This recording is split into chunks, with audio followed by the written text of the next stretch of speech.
Hello everyone, welcome to the channel Ankita Negi classes. तो आज हम contemporary of world politics class 12th का चैप्टर द एंड ऑफ बाइपोलैरिटी पढ़ेंगे। जो आपका इस बुक का चैप्टर था द कोल्ड वॉर एरा, वो अब आपका सिलेबस में से डिलीट हो चुका है। तो आपका जो the end of bipolarity chapter इस आपका सिलेबस में आ रहा है। तो आज हम इस चैप्टर के बारे में पढ़ेंगे और हम जानेंगे कि इसमें जो ये वर्ड है बाइपोलैरिटी, इसका मतलब क्या होता है और इसमें कौन से बाइपोल मतलब कौन से दो पोल्स की बात की गई है और आगे जाके एंड कौन से पोल का होता है और कौन सा पोल है जो वर्ल्ड में आपका रूल करता है। तो स्टार्ट करते हैं हम अपना आज का ये वाला चैप्टर। तो जैसे कि आप इसमें देख रहे हो बाइपोलैरिटी, आप अगर मैं बोलूँ कि आप इस वर्ड से क्या समझ रहे हो, बाइपोलैरिटी मतलब दो पोलर, बाइपोलर मतलब दो पोल। आप इस डायग्राम से समझिए, ये आपका वर्ल्ड है, ठीक है। आपको पता है आपका जो वर्ल्ड वॉर 1 हुआ था, फिर उसके बाद आपका वर्ल्ड वॉर 2 हुआ था। आपका वर्ल्ड वॉर 2 जैसे ही ख़त्म हुआ, वैसे आपका जो वर्ल्ड है वो आपका दो पार्ट्स में डिवाइड हो गया। एक आपका यूएसए और ये है आपका यूएसएसआर, जिसे हम सोवियत यूनियन भी बोलेंगे इस चैप्टर में। तो बाइपोलर मतलब दो पोलर, दो पोल्स, ये आपका वर्ल्ड जो है ये दो पोल्स में डिवाइड हो गया है। तो बाइपोलर का मतलब आपको पता चला कि बाइपोलर मतलब बाय मतलब दो और पोलर ये दो पोल्स में। बाइपोलर मतलब दो महाशक्ति। जब आपका वर्ल्ड वॉर 2 एंड हुआ तो आपके वर्ल्ड में दो महाशक्ति, दो सुपर पावर उभरी और ये दो सुपर पावर थी आपकी यूएसए और यूएसएसआर। आप इस डायग्राम में भी देख सकते हो, ये आपका वर्ल्ड है और इसमें ये आपका डिवीजन हो रखा है। ये जो आपका ब्लू वाला पार्ट है इसे हम बोलते हैं यूएसए और ये जो रेड वाला पार्ट है ये है हमारा यूएसएसआर। ये दो सुपर पावर की बात की गई है। तो ये बाइपोलर आपका, तो आपको समझ में आ गया। अब हम थोड़ा पढ़ते हैं कि cold war, basically cold war है क्या चीज़। माना कि वो आपका सिलेबस में नहीं आ रहा इस बार, बट फिर भी आपको ये थोड़ा तो जानना पड़ेगा कि जो यूएसए है और ये यूएसएसआर है, ये कैसे दो सुपर पावर बनी। तो जब आपका वर्ल्ड वॉर 2 एंड हुआ तब आपके उस टाइम पे आपका यूएसए और यूएसएसआर, तो आपकी दो सुपर पावर जो है वो उभरी। उस टाइम पे क्या था कि इन दोनों की आपस में बिल्कुल भी नहीं बनती थी, जिस वजह से ये क्या थे, एक दूसरे के ओपोनेंट्स थे। अब हम जानते हैं कि इन दोनों के आपस में क्यों नहीं बनती थी। क्योंकि इन दोनों की अपनी फिलॉसफीज़, अपनी आइडियोलॉजी बहुत अलग थी। क्योंकि जैसे कि यूएसए में हमारा था कैपिटलिस्ट सिस्टम, जिसको हम बोलते हैं कैपिटलिज्म, और यूएसएसआर मतलब सोवियत यूनियन में था हमारा सोशलिज्म। ये इनकी आइडियोलॉजी थी, सोशलिज्म। एक इनका रीज़न ये था कि इन दोनों के आपस में बिल्कुल नहीं बनती थी। अब मैं आपको बताती हूँ कि कैपिटलिज्म और सोशलिज्म में बेसिकली डिफरेंस क्या होता है, क्योंकि ये इन दोनों की आइडियोलॉजी थी और ये पूरे चैप्टर में आपको इसकी हर जगह इस चीज़ के बारे में बोला गया है कि कैपिटलिज्म, सोशलिज्म। क्योंकि यूएसएसआर की पूरी जो इनकी व्यवस्था थी, इनकी पूरी की पूरी वो सोशलिज्म के पे बेस्ड थी और यूएसए की पूरी कैपिटलिज्म पे बेस्ड थी। सोशलिज्म और कैपिटलिज्म में डिफरेंस क्या होता है। कैपिटलिज्म होता है, कैपिटलिज्म का मतलब होता है कि आपकी कोई भी प्राइवेट प्रॉपर्टी या कोई भी आपका मशीनरी प्रोडक्शन या इंडस्ट्री पे गवर्नमेंट का कंट्रोल नहीं होता। पर अगर हम सोशलिज्म पे बात करें, इसमें जो हमारी गवर्नमेंट होती है वो सारी प्रोडक्शन पे, आपकी प्राइवेट प्रॉपर्टी इंडस्ट्रीज़ पे जो होता है वो गवर्नमेंट का कंट्रोल होता है। इस वजह से क्या था कि इन दोनों की एक दूसरे से बिल्कुल नहीं बनती थी। और ये वाला जो टाइम पीरियड था जिसमें एक पूरे वर्ल्ड में ऐसी टेंशन थी, वॉर लाइक टेंशन थी कि कभी भी इनके बीच में जो है वॉर हो सकती है। इधर मैंने आपको मीनिंग ऑफ बाइपोलैरिटी का मतलब बताया हुआ है कि जब हम सेकेंड वर्ल्ड वॉर एंड हुआ तो जो हमारा वर्ल्ड था वो हमारा दो पोलर में डिवाइड हो गया। मैंने आपको बताया दो पोल्स, यूएसए और यूएसएसआर, जिसे हम सोवियत यूनियन भी बोलते हैं। फिर उस टाइम पे एक वॉर लाइक टेंशन थी पूरे वर्ल्ड में, और वो टेंशन ऐसी थी कि यूएसए और यूएसएसआर के बीच में कभी भी वॉर हो सकती है। बट ऐसा कुछ नहीं हुआ रियलिटी में। पर ये जो टाइम पीरियड था जिसमें ये वॉर लाइक टेंशन थी, इसे हम लोग बोलते हैं कोल्ड वॉर। कोल्ड का मतलब आप समझ रही हो, एकदम ठंडा वॉर, जिसमें किसी भी टाइप की गन्स का या न्यूक्लियर वेपन्स का यूज़ ना किया गया हो, उसे हमने नाम दिया कोल्ड वॉर। तो इससे आप लोग समझ गए होंगे कि कोल्ड वॉर था क्या। कोल्ड वॉर आपका सिलेबस में नहीं आ रहा, बट फिर भी जस्ट फॉर नॉलेज मैं आप लोगों को बता रही हूँ। फिर हमारा सेकंड टॉपिक आता है बर्लिन वॉल। बर्लिन वॉल है क्या? बर्लिन वॉल, तो हमारा आता है टॉपिक फर्स्ट इस बुक का, द बर्लिन वॉल। अगर आप लोग इस फिगर में देखो, ये है बर्लिन की दीवार जिसे हम बोलते हैं बर्लिन वॉल, और लोग जो है इसे तोड़ रहे हैं। अब ऐसा क्यों हो रहा है, आप लोग सोच रहे होंगे। बिल्कुल, अभी हम पढ़ेंगे इसमें। The Berlin wall symbolize the division between the capitalist and the communist world. Example लो, जैसे कि ये आपका बर्लिन है। आई नो मेरी ड्राइंग अच्छी नहीं है, बट स्टिल समझने के लिए, ये मान लो आपका बर्लिन है और ये आपकी बर्लिन वॉल है, बर्लिन की दीवार जिसे हम बोलते हैं।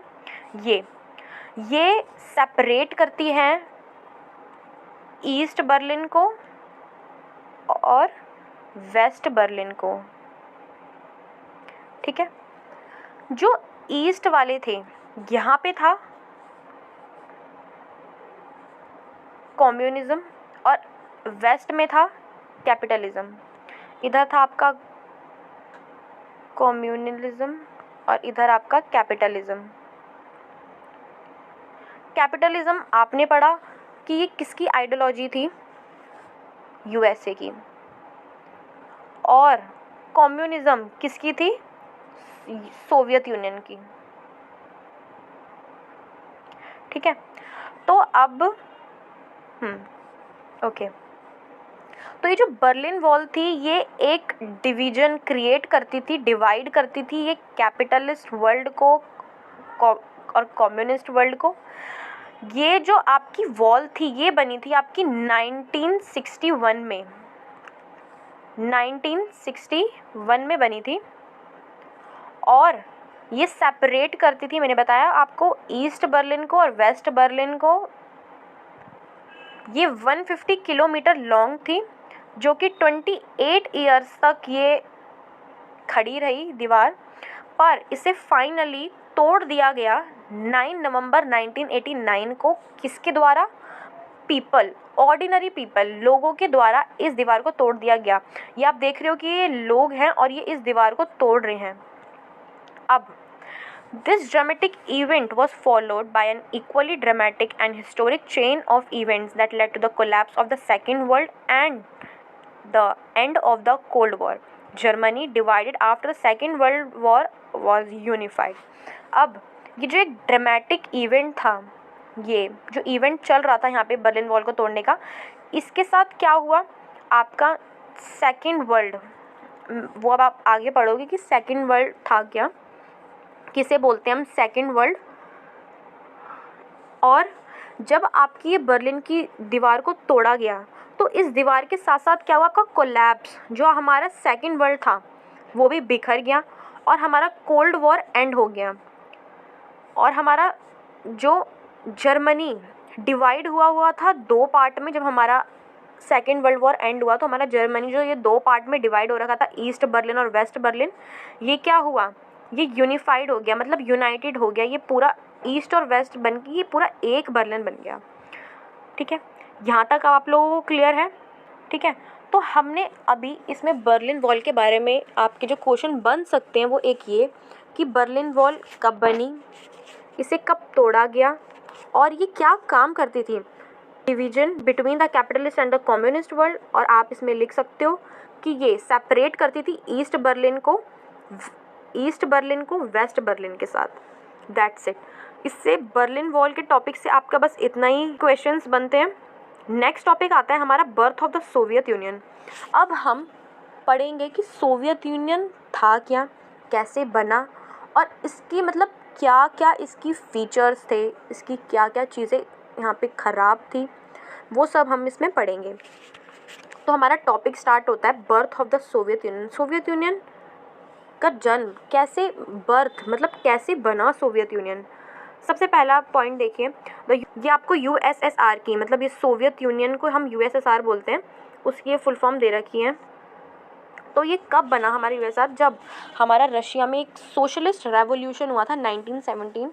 ये हमने 9th-10th में पढ़ा था। आई नो आपको अभी तक याद नहीं होगा, बट स्टिल इधर आप देख सकते हो कि जो हमारा यूएसएसआर है वो कब बना, जब हमारा रशिया में 1917 में हमारा सोशलिस्ट रेवोल्यूशन हुआ था।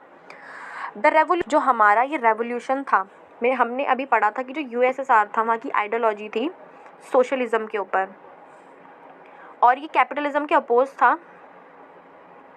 और एक इनका उद्देश्य था कि एक ऐसी सोसाइटी को डिज़ाइन करना जो कि कौन से प्रिंसिपल के बेसिस पे हो, इक्वालिटी की, मतलब हर किसी को इक्वल ट्रीटमेंट मिले।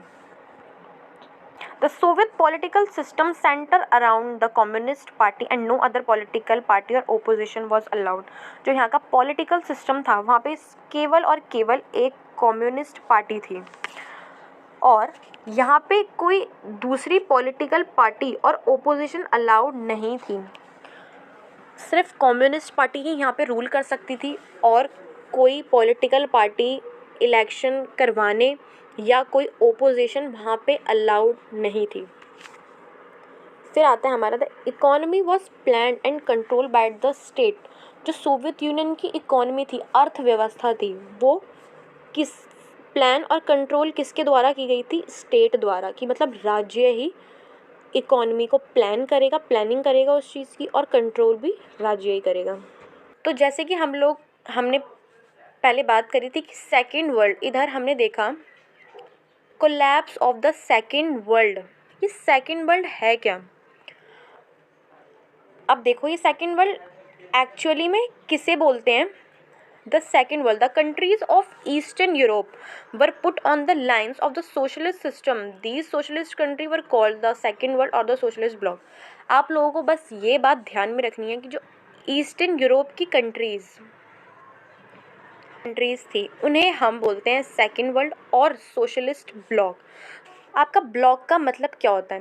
ब्लॉक मतलब आपका एक ग्रुप या कम्युनिटी जिनकी पॉलिटिकल और इकोनॉमिक आइडियोलॉजी सेम हो, उसे हम लोग ब्लॉक कहते हैं। अब ये जो 8 कंट्रीज़ थी, इन्हें सोवियत यूनियन में शामिल किया गया किसके द्वारा? एक वॉर्सो पैक्ट एक मिलिट्री अलायंस था, एक मिलिट्री का ग्रुप था, जिसके द्वारा जो ये 8 यूरोपियन कंट्रीज़ थी, ईस्टर्न यूरोपियन कंट्रीज़ थी, इनको सोवियत सिस्टम में ज्वाइन करवाया गया। और जो यूएसएसआर था, जो सोवियत यूनियन था, वो लीडर था इन ब्लॉक्स का। Soviet system, the Soviet economy was then more developed than the rest of the world except for the US. जो सोवियत यूनियन की इकोनॉमी थी, वहाँ की जो अर्थव्यवस्था थी, वो बहुत ही ज़्यादा डेवलप्ड थी बाकी कंट्रीज़ के मुताबिक, पर यूएस को छोड़कर। देते हैं इसमें कि जो सोवियत यूनियन का पॉलिटिकल सिस्टम था, वो बहुत ही ज़्यादा ब्यूरोक्रेटिक था, और वहाँ के जो सिटीजन्स थे उनकी लाइफ को बहुत ही ज़्यादा डिफ़िकल्ट बना रहा था। वहाँ पे लैक ऑफ डेमोक्रेसी था, डेमोक्रेसी नहीं थी, और absence of freedom of speech, लोगों को फ्रीडम नहीं था बोलने का, और वहाँ पे डेमोक्रेसी, लोकतंत्र भी नहीं था कि सिटीजन्स थे सोवियत यूनियन की, वो जैसा फील कर रहे थे। अब उनके पास फ्रीडम तो था नहीं बोलने का, तो वो जो फील कर रहे थे वो उन्हें जोक्स और कार्टून्स के बेसिस पे वो अपनी फीलिंग्स को बताते थे।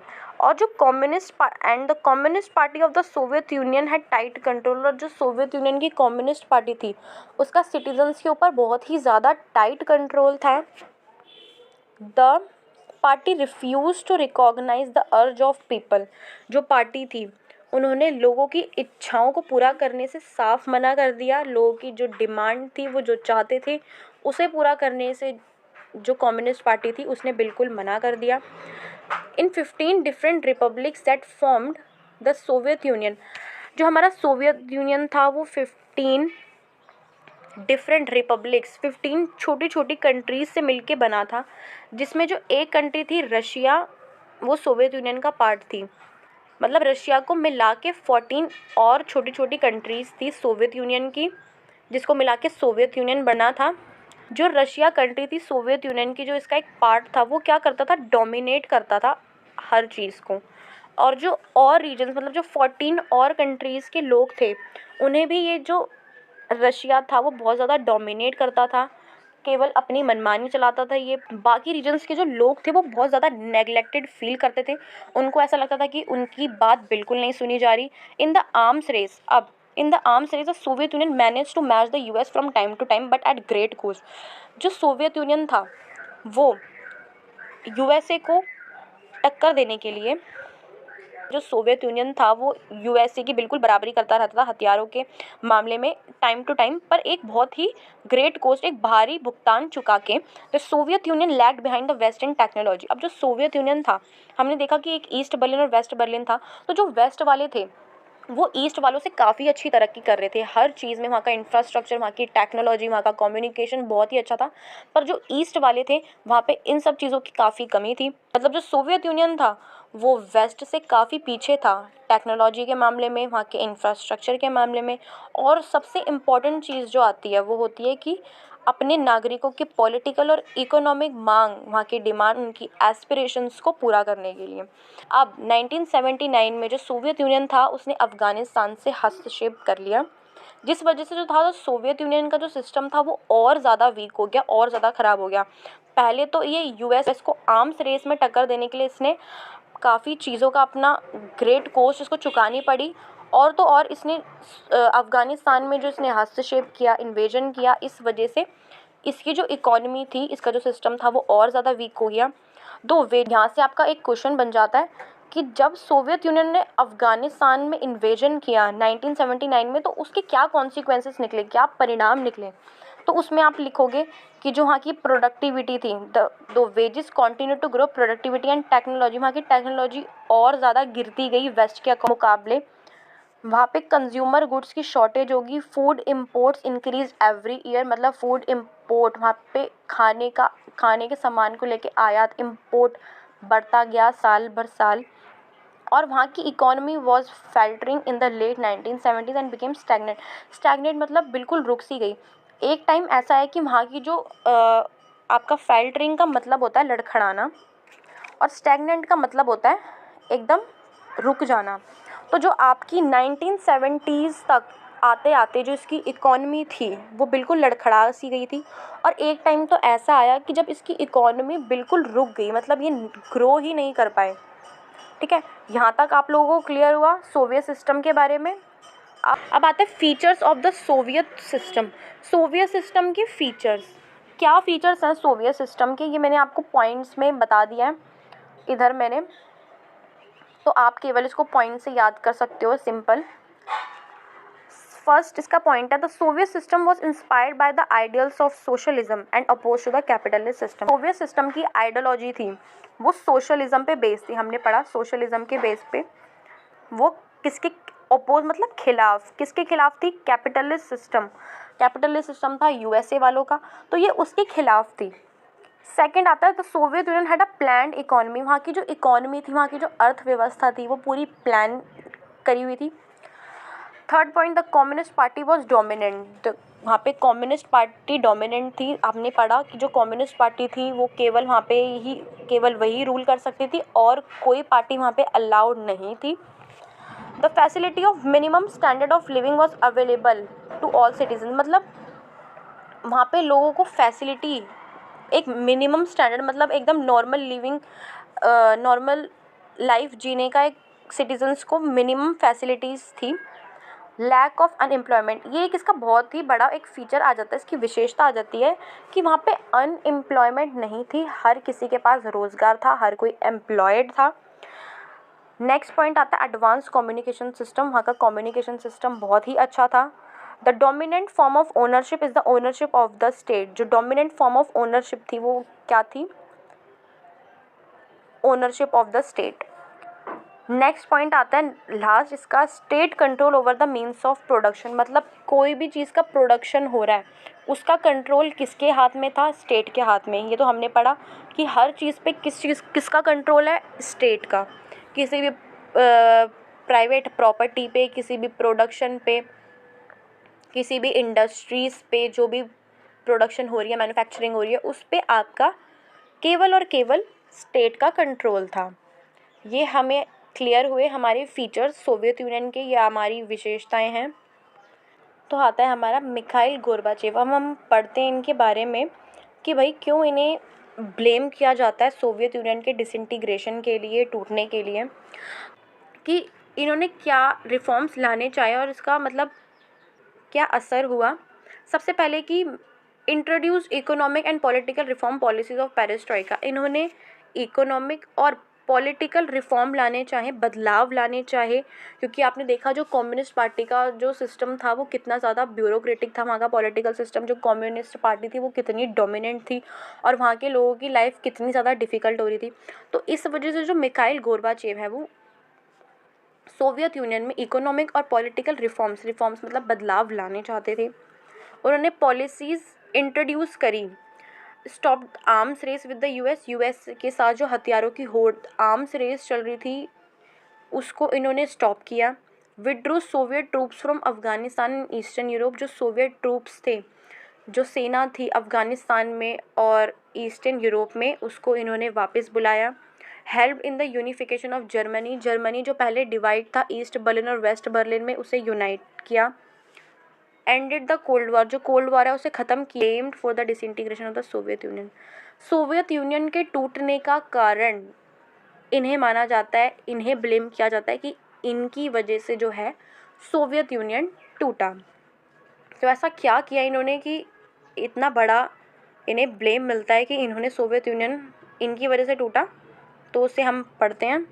तो Mikhail Gorbachev who had became general secretary of the communist party of the soviet union in 1985।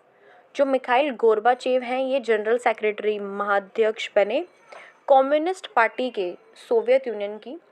कब? 1985 में। In sought to reform the system. और क्यों? क्योंकि वो इस सिस्टम में रिफॉर्म्स, बदलाव लाना चाहते थे। रिफॉर्म्स और वो जो बदलाव थे वो बहुत ज़्यादा ज़रूरी थे यूएसएसआर को वेस्ट के मुकाबले, मतलब उनके बराबर रखने के लिए, क्योंकि वेस्ट वाले काफ़ी अच्छी तरक्की कर रहे थे ईस्ट वालों से। तो इस वजह से जो बदलाव थे, जो रिफॉर्म्स थे वो लाने ज़रूरी थे, नेसेसरी थे, ताकि ईस्ट और वेस्ट वालों को एक बैलेंस किया जा सके। East European countries which were part of the Soviet bloc started to protest against their own governments. अब जो ईस्ट यूरोपियन कंट्रीज थी, जिसे हम सेकेंड वर्ल्ड और सोशलिस्ट ब्लॉक कहते थे, उनकी जो सिटीजन्स थे वो अपनी खुद की गवर्नमेंट और सोवियत सिस्टम, मतलब जो उनके ऊपर सोवियत सिस्टम का कंट्रोल था, उसके खिलाफ प्रोटेस्ट करना ये लोग चालू कर देते हैं। Unlike in the past the Soviet Union under Gorbachev. तो हमारा the reforms were opposed by leaders within the communist party. अब ये जो रिफॉर्म्स लेकर आए, कौन से रिफॉर्म्स? इकोनॉमिक और पॉलिटिकल रिफॉर्म पॉलिसीज जो ये लेकर आए गोर्बाचेव, इनका ओपोज किया लीडर्स द्वारा। और वो कौन से लीडर्स द्वारा? कम्युनिस्ट पार्टी के। अब जो कम्युनिस्ट पार्टी थी वो गोर्बाचेव के जो रिफॉर्म्स थे वो उनसे खुश नहीं थी, इसलिए वो गोर्बाचेव के रिफॉर्म्स के खिलाफ होती है, ओपोज करती है उनके रिफॉर्म्स का, जिसकी वजह से एक कूप होता है। कूप 1991 में, कूप को हम बोलते हैं तख्ता पलट। 1991 में जो ये होता है, और इसे किसके द्वारा इनकरेज, किसके द्वारा इसे बढ़ावा दिया जाता है? कम्युनिस्ट पार्टी के हार्ड लाइनर्स, मतलब कम्युनिस्ट पार्टी के ही कुछ मंत्री थे जो कि गोर्बाचेव के रिफॉर्म्स से खुश नहीं थे और वो इसके ओपोज से। इस वजह से ये क्या करते हैं, कूप, इधर आप वर्ड देखोगे, इधर दे रखा है कूप, जिसे हम हिंदी में तख्ता पलट भी बोलते हैं। तो कूप का मतलब होता है जब कुछ लोग या कुछ एक ग्रुप द्वारा किसी सरकार को हटा दिया जाता है, उसे गिरा दिया जाता है, उसे हम कहते हैं कूप, तख्ता पलट। मिलिट्री कूप भी होते हैं जिसमें जो मिलिट्री होती है वो जो सरकार होती है उसको हटा देती है, रिमूव कर देती है और खुद वो रूल करने लग जाती है, तो इसे हम लोग बोलते हैं कूप। तो आप आगे पढ़ते हैं। The people had tasted freedom by then and didn't want the old style rule of the communist party. अब जो लोग हैं उन्होंने फ्रीडम को टेस्ट कर लिया था, मतलब उन्हें फ्रीडम, जब गोरबाचेव के रिफॉर्म्स आए तो लोगों को थोड़ा बहुत फ्रीडम मिलने लगा। तो अगर अब उन लोगों को थोड़ा बहुत फ्रीडम मिलने लगा तो अब लोगों को क्या था कि वो ओल्ड स्टाइल रूल जो कम्युनिस्ट पार्टी पहले रूल किया करती थी कि लोगों को बोलने का हक नहीं था, उन्हें फ्रीडम नहीं थी किसी चीज़ की, तो वो ऐसे वाला ओल्ड स्टाइल रूल नहीं चाहते थे कम्युनिस्ट पार्टी का। इस वजह से क्या होता है कि Boris Yeltsin emerge as a national hero in opposing this coup. अब बोरिस येल्टसिन एक नेशनल हीरो की तरह उभरते हैं इस कूप के अगेंस्ट लड़ने के लिए। The Russian republic where Yeltsin won a popular election. उस टाइम रशिया में एक इलेक्शन होता है, रिपब्लिक इलेक्शन, जिसमें जो येल्टसिन है, बोरिस येल्टसिन, वो इलेक्शन को जीतते हैं। और क्या होती है, धीरे धीरे जो पावर है वो शेक होने लग जाती है, शिफ्ट होने लग जाती है सोवियत सेंटर से रिपब्लिक पे, specially in the more Europeanised part of the Soviet Union which saw themselves as sovereign state. The Central Asian Republic didn't ask for independence and wanted to remain with the Soviet Union. जो central Asian की जो state थी, central Asia की, वो क्या था, उन्होंने अपने इंडिपेंडेंस, अपनी आज़ादी के लिए उन्होंने नहीं मांगा, वो फिर भी सोवियत यूनियन में ही रहना चाहती थी। अब इन दिसंबर 1991 में क्या हुआ, बोरिस येल्टसिन की लीडरशिप के under Russia, Ukraine and Belarus, ये 3 कंट्रीज़ हैं, नाम इनकी याद रखना, Russia, Ukraine and Belarus, 3 major republics of the USSR, declared that Soviet Union was disbanded. बस जो ये सोवियत यूनियन की जो 3 मेजर रिपब्लिक थी, आपका क्वेश्चन आ सकता है इसमें से कि जो 3 मेजर रिपब्लिक थी यूएसएसआर की वो कौन सी थी, तो आप लिख सकते हो, लिखोगे इसमें कि Russia, Ukraine and Belarus, 3 major republics of the USSR, जिन्होंने डिक्लेयर किया कि जो सोवियत यूनियन है वो डिसबैंडेड हो चुका है, ख़त्म हो चुका है। The communist party of the Soviet union was banned. जो सोवियत यूनियन की जो कम्युनिस्ट पार्टी थी उसे बैन कर दिया गया। Capitalism and democracy were adopted as a basis for the post Soviet republics. Capitalism, पूंजीवादी और डेमोक्रेसी, लोकतंत्र को लाया गया सोवियत, पोस्ट सोवियत रिपब्लिक्स में। नेक्स्ट टॉपिक है हमारा main reasons for the disintegration of the Soviet Union. उन मेन रीजंस के बारे में बताया गया है जो कि रिस्पॉन्सिबल थे सोवियत यूनियन के टूटने के लिए। फर्स्ट आता है इसका failure to fulfil the aspirations of the citizens. हमने पढ़ा कि जो सोवियत यूनियन था उन्होंने अपने जो नागरिक थे वहाँ के, उनकी एस्पिरेशंस, उनकी मांगों को, उनकी डिमांडों को पूरा करने से मना कर दिया। Political system of the Soviet union became very bureaucratic and make it life difficult for citizens. जो सोवियत यूनियन का जो सिस्टम था वो इतना ज़्यादा ब्यूरोक्रेटिक हो गया था कि जिस वजह से जो उनके वहाँ के सिटीजन्स थे, वहाँ के जो नागरिक थे, उनकी लाइफ बहुत ही ज़्यादा डिफिकल्ट हो गई थी। Maximum use of resource and nuclear weapons. हमने देखा कि जो वेस्ट को वो आर्म्स रेस में टक्कर देने के लिए उसने जो अपनी सारी रिसोर्सेज थी वो सारी लगा दी थी। ज़्यादा रिसोर्सेज का यूज़ किया गया किसमें, न्यूक्लियर वेपन्स में। Political control of the communist party, जो कम्युनिस्ट पार्टी का पॉलिटिकल कंट्रोल था, इतना ज़्यादा डोमिनेंस था कि केवल वही वहाँ पे रूल करेगी और कोई पार्टी अलाउड नहीं थी। एक ये रीज़न था मेन। एक इसका रीज़न था lag behind the west in technology. ये लोग वेस्ट से पीछे थे टेक्नोलॉजी और इंफ्रास्ट्रक्चर के मामले में। नेक्स्ट आता है रशियाज़ डोमिनेंस। हमने देखा कि जितनी रशिया थी उसका सबसे ज़्यादा डोमिनेंस था, वो डोमिनेट करती थी बाकी 14 कंट्रीज़ को, जिसकी वजह से जो वहाँ के लोग थे वो बहुत ज़्यादा नेग्लेक्टेड फील करते थे। उनको लगता था कि उनकी जो मांगे हैं, उनकी जो बात है वो नहीं सुनी जा रही, केवल रशिया जो है वो अपनी मनमानी चलाया जा रहा है। नेक्स्ट आता है हमारा opposition to the reforms made by Gorbachev. जो गोरबाचेव के रिफॉर्म्स लाए गए उसका जो ओपोजिशन, उसका जो ओपोज किया गया, उसके जो खिलाफ जो कम्युनिस्ट पार्टी के हार्डलाइनर्स थे वो लोग जब आए, एक ये इसका रीज़न था। फिर आता है rise of nationalist sentiments and desire for sovereignty. फिर वहाँ के लोगों में एक नेशनलिज्म की भावना आ गई थी वहाँ के लोगों में, और एक सोवेनिटी की डिज़ायर, इच्छा आ गई थी। फिर एक इसका लास्ट पॉइंट आता है, stagnation of the economy and shortage of consumer goods. हमने देखा कि जब उसने अफगानिस्तान में इन्वेजन किया था उस टाइम पे जो उसकी इकोनॉमी थी वो बिल्कुल रुक सी गई थी, और वहाँ पे कंज्यूमर गुड्स की मतलब खाने तक की वहाँ पे इतनी ज़्यादा भुखमरी टाइप फैल गई थी, फूड का इतना ज़्यादा इम्पोर्ट बढ़ रहा था। तो एक इसका ये रीज़न आ जाता है आपके डिसइंटीग्रेशन में। तो आई होप कि आपको ये वाले रीजंस भी क्लियर हो गए होंगे। नेक्स्ट आता है कॉन्सिक्वेंसेज ऑफ द डिसइंटीग्रेशन, कि मतलब अगर सोवियत यूनियन टूटा तो उसके क्या कॉन्सिक्वेंस निकले, उसके क्या परिणाम निकले। ये इधर मैंने पॉइंट आपको दे रखे हैं, इन्हें देखते हैं हम। कि सबसे पहले कोल्ड वॉर कॉन्फ्लिक्ट एंडेड। जो कोल्ड वॉर टाइप जो एक वॉर लाइक सिचुएशन चल रही थी यूएसए और यूएसएसआर के बीच में, कि कभी भी इन दोनों में ऐसी वॉर हो जाएगी, कभी भी बस हमारा वर्ल्ड वॉर 3 बस हो जाएगा, वो जो टेंशन थी जिसे हम वो ख़त्म होगी, कोल्ड वॉर कॉन्फ्लिक्ट ख़त्म होगी। Rise of a unipolar world. अब जब हमारा जो यूएसए और यूएसएसआर में से यूएसएसआर अगर डिसइंटीग्रेट हो गया, वो टूट गया, तो हमारा यूनिपोलर, पहले हमारा बायपोलर वर्ल्ड था, क्योंकि उस टाइम पे हमारा 2 पोल्स थे ना, ये वाला पोल अगर हमारा हट गया तो हमारा एक जो हमारा पोल है वो बचा, जिस वजह से यूएसएसआर तो हट गया, तो बायपोलर में से यूनिपोलर, हमारा rise of a unipolar world जो कि था अमेरिकन हेजमनी। ठीक है, अमेरिका हुआ था ना। Ends of the arm race, वही एक दूसरे को हथियारों की होड़, इसको आर्म्स रेस में टक्कर देने के लिए वो सारी चीज़ें ख़त्म हो गई थी, आर्म्स रेस ख़त्म हो गई थी। The end of the Soviet block and the rise of 15 new countries. जो सोवियत ब्लॉक था, देखा ना हमने, वो जो 8 यूरोपियन ईस्ट यूरोपियन कंट्रीज़ थी जिसका ब्लॉक था, वो क्या था, एंड हो चुका था उस ब्लॉक का, वो ब्लॉक टूट गए थे। और जो हमारी 15 न्यू कंट्रीज़ थी, जो सोवियत यूनियन 15 कंट्रीज़ से मिलके बना था, अब अगर सोवियत यूनियन टूटा तो वो 15 न्यू कंट्रीज़ तो राइज हो गई ना, वो तो बन गई। सोवियत यूनियन टूट गया तो 15 न्यू कंट्रीज़ क्या करेंगे, तो वो 15 न्यू कंट्रीज़ नई नई कंट्रीज़ हमारी आई। जो उन सोवियत यूनियन का सक्सेसर था वो हमारा रशिया था, क्योंकि हमने देखा कि रशिया सोवियत यूनियन का एक डोमिनेंस था उसका सोवियत यूनियन में।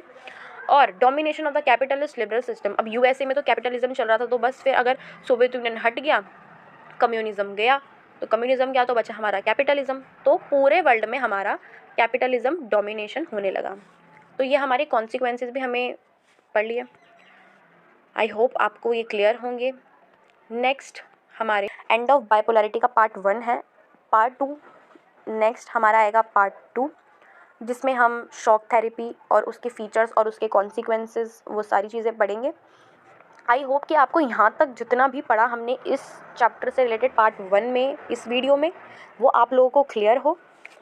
अब हमारा इसी के साथ ये वाला टॉपिक ख़त्म हो चुका है।